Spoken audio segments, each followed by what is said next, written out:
গত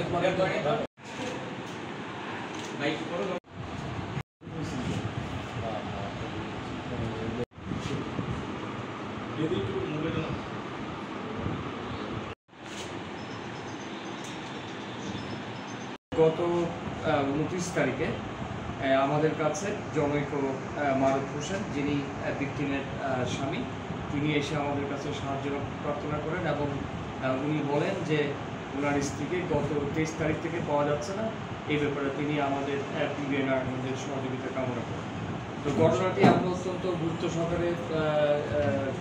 সহকারে নেই এবং আমাদের জ্ঞাতার্থে বলছি নারায়ণগঞ্জ পিবিআই সবসময় নারী এবং শিশু বান্ধব পুলিশিং নীতি অবলম্বন করে থাকে।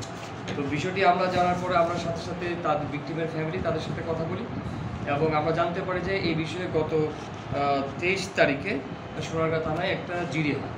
তো আমরা জিডির কন্টেন্টস নিই এবং ভিকটিমের ফ্যামিলির সাথে কথা বলে আমরা জানতে পারি যে কোনো এক অজ্ঞাত মোবাইল থেকে ভিকটিমের মার মোবাইলে একটা ফোন আসে এবং সেই ফোনে তাকে জানানো হয় যে তার স্বামী অর্থাৎ ভিকটিমের স্বামী সে একটা আপনার গোপনে বিয়ে করতে যাচ্ছে এবং তার সাথে একটা মেয়ের সম্পর্ক আছে। তো বিষয়টি শোনার পরে কিন্তু ভিকটিম অনেকটা কর্তব্যবিমূঢ় হয়ে পড়ে এবং সে সাথে সাথে তার ভিকটিমের হাজব্যান্ডকে ফোন দেয়। তো ঘটনাচক্রে তার মোবাইল বন্ধ থাকে। এর প্রেক্ষিতে সে আবার যে অজ্ঞাত মোবাইল যিনি ফোন দেন সেই মোবাইলে কল করলে তারা বলে যে তুমি যদি দেখতে চাও প্রভাব চাও তাহলে তুমি মেঘনা ব্রিজের সামনে আসো। সেখানে যাওয়ার পরে তাকে জোর করে একটা মাইক্রোতে করে নিয়ে যাওয়া হয় এবং তাকে আপনার গ্যান্ডারিয়া, যাত্রাবাড়ি সব বিভিন্ন এলাকায় ঘুরতে থাকে। একটা পর্যায়ে তাকে অবচেতন করে দোহারে নিয়ে যাওয়া হয়, ঢাকার দোহারে নিয়ে যাওয়া হয় এবং সেখানে তাকে অতিরিক্তগুলি কয়েকবার দর্শন করা হয়।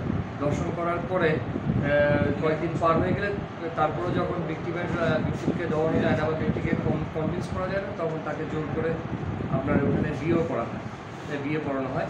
পরবর্তীতে আমাদের এর মধ্যে কিন্তু 28 তারিখ পার হয়ে যায়।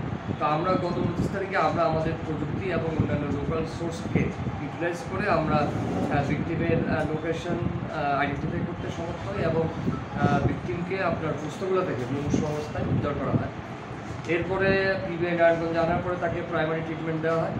এরপরে কিছুটা সুস্থ হলে তার সাথে আমরা কথা বলি এবং আমরা এই যে আসামির যে লোকেশন এবং সে গণগণ স্থান পরিবর্তন করতে থাকে তাকে আমরা ভিকটিমকে নিয়ে কিন্তু আমরা অপারেশনে বের হই। একটা পর্যায়ে গত পরশু দিন গত 29 তারিখে আমরা 29 তারিখ রাতেই দিবাগত রাত অর্থাৎ 30 তারিখে আমরা আসামিকে দোহার থেকে গ্রেপ্তার করি।